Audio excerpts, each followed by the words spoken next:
Bismillahirrahmanirrahim. Assalamualaikum warahmatullahi wabarakatuh.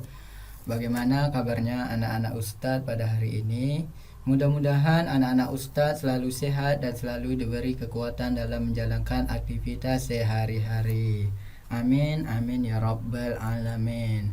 Baiklah anak-anak Ustadz, untuk mengawali pelajaran kita pada hari ini, kita buka dengan 9 akhlak utama. Anak-anak Ustadz masih ingatkan dengan 9 akhlak utama. Yang pertama apa anak-anak Ustadz? Ya oke, yang pertama itu ada jujur, disiplin, tanggung jawab, bersih, peduli, bersaudara, santun, kreatif, semangat. Baiklah anak-anak Ustadz, kita langsung ke materi yaitu pelajaran 3.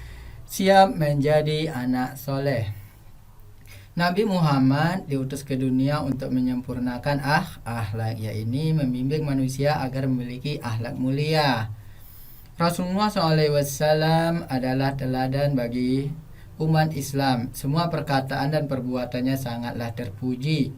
Sebagai umatnya, kita wajib meneladani akhlak Rasulullah SAW dengan selalu membiasakan perilaku terpuji. Di antara akhlak terpuji yang dapat kita terapkan dalam kehidupan sehari-hari, yang pertama itu ada jujur, terus hormat dan patuh kepada orang tua, guru, dan keluarga.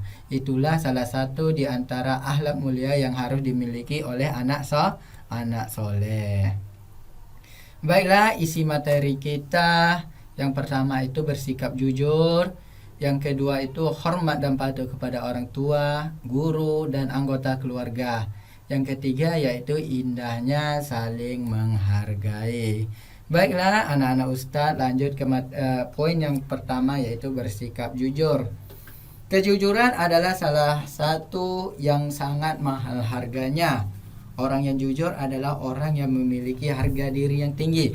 Kejujuran seseorang merupakan cerminan dari akhlak yang terpuji. Jujur adalah tidak berbohong atau sebuah perilaku berpegang teguh kepada kebenaran.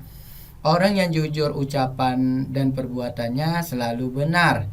Dia tidak mau mengucap sesuatu yang berbeda dari kenyataannya atau dari realita yang ada.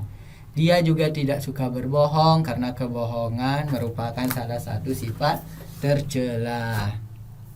Orang yang jujur percaya bahwa Allah melihat semua perilaku dan ucapannya. Kejujuran adalah bukti keimanan dan ketakwaan seseorang. Sikap jujur harus diterapkan di mana saja, baik di rumah, di sekolah, dan di lingkungan masyarakat. Jujur tidak mengenal waktu dan tempat. Di mana saja kita berada, kita harus bersikap jujur. Mengapa kita harus bersikap jujur? Yang pertama itu karena kejujuran itu menghasilkan kemuliaan. Orang yang membiasakan bersikap jujur, kehidupannya akan dimuliakan. Orang lain akan menghormati, hidupnya bahagia, dan Allah akan memberinya derajat yang lebih tinggi. Nomor 2, kejujuran menciptakan perdamaian. Masyarakat yang jujur akan menciptakan kehidupan yang damai, tentram, dan aman. Yang ketiga, kejujuran mempererat persaudaraan atau tali silaturahmi. Orang yang jujur pasti disenangi orang lain, sehingga banyak temannya. Teman adalah saudara. Makin banyak saudara, hidup kita akan makin mudah. Setiap saudara akan saling membantu dan saling menghargai satu sama lainnya. Selanjutnya poin yang kedua yaitu B. Hormat dan patuh kepada orang tua, guru, dan anggota keluarganya. Manusia tidak dapat hidup sendirian. Dia membutuhkan bantuan orang lain dalam kehidupannya. Inilah sebabnya setiap orang harus menghargai, menghormati. Sikap hormat harus dilakukan kepada semua orang, baik orang tua, anak muda, maupun anak kecil. Siapa orang yang harus kita hormati? Orang yang banyak jasanya kepada kita harus lebih kita hormati. Salah satunya ada orang tua, guru, dan anggota keluarga kita. Mereka banyak membantu kehidupan kita. Ayah dan ibu adalah orang yang pertama yang paling berjasa kepada kita. ibu mengandung kita selama 9 bulan dengan penuh kepayahan. Setelah kita lahir, ibu merawat kita dan mengasuh kita dengan tiada pernah rasa bosan. Demikian juga dengan ayah. Ayah yang tiada lelah bekerja setiap hari untuk menafkahi kita. Pergi pagi, pulang sore, dengan harapan apa nak? Dengan harapan keluarganya hidup sejahtera. Meskipun ayah lelah, ayah tetap giat bekerja. Semua itu adalah untuk wujud kasih sayangnya kepada anaknya dan kepada keluarganya. Ayah dan ibu itu adalah orang yang pertama harus kita hormati. Semua nasihatnya wajib kita patuhi. Seorang anak tidak boleh membangkang kepada orang tua atau bersifat tidak sopan kepada mereka. Anak yang membangkang disebut dengan anak durhaka. Orang kedua yang harus kita hormati adalah guru. Mereka adalah orang tua kita di sekolah. Guru sangat besar jasanya karena membimbing kita menjadi anak yang berilmu. Kita bisa membaca, kita bisa berhitung, memiliki keterampilan. Semua itu berkat jasa dari para guru yang dilakukannya dengan penuh kasih sayang. Selanjutnya, orang yang ketiga yang harus kita hormati itu ialah anggota keluarga.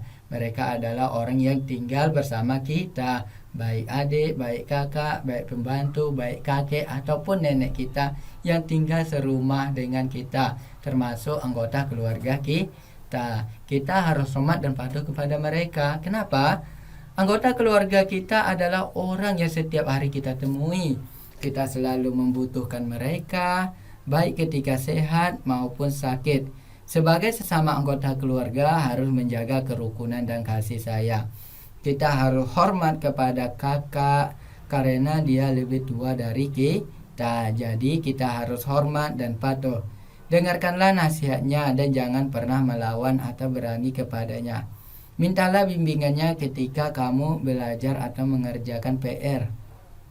Kakakmu pasti dengan senang membantu. Kita harus sayang kepada adik karena dia lebih muda dari kita. Bimbinglah dia dengan penuh kasih sayang dan jangan bertindak sewenang-wenang. Kamu harus bisa menjadi contoh bagi adikmu. Berakhlak yang terpuji, pasti adikmu akan menirunya. Selanjutnya, poin yang terakhir atau poin C, indahnya saling menghargai. Yang pertama itu ialah menghargai pendapat. Di mana saja ketika kita mengadakan musyawarah, biasanya banyak yang berpendapat. Dari beberapa pendapat tersebut harus kita hargai. Kemudian kita simpulkan mana yang lebih terbaik dari beberapa pendapat tersebut untuk dipakai bersama kita. Nah, yang kedua, menghargai pendapat atau menghargai perbedaan pendapat. Perbedaan pendapat tidak boleh menyebabkan pertengkaran atau permusuhan. Setiap pendapat harus didengarkan dan dihargai. Kita tidak boleh menyalahkan pendapat orang lain. Perbedaan pendapat harus dimusyawarahkan untuk mencapai keputusan bersama. Pendapat yang paling baik itulah yang menjadi pilihan bersama. Yang selanjutnya, cara menghargai pendapat orang lain. Yang pertama itu mendengarkan pendapat orang lain. Yang kedua, tidak menyalahkan pendapat orang lain. Yang ketiga, menyanggah pendapat dengan santun. Yang keempat, mendukung pendapat yang benar. Yang kelima, melaksanakan hasil keputusan bersama. Baiklah, itulah tadi poin-poinnya. Lebih dan kurang Ustadz mohon maaf. Wabillahi taufiq wal hidayah. Assalamualaikum warahmatullahi wabarakatuh.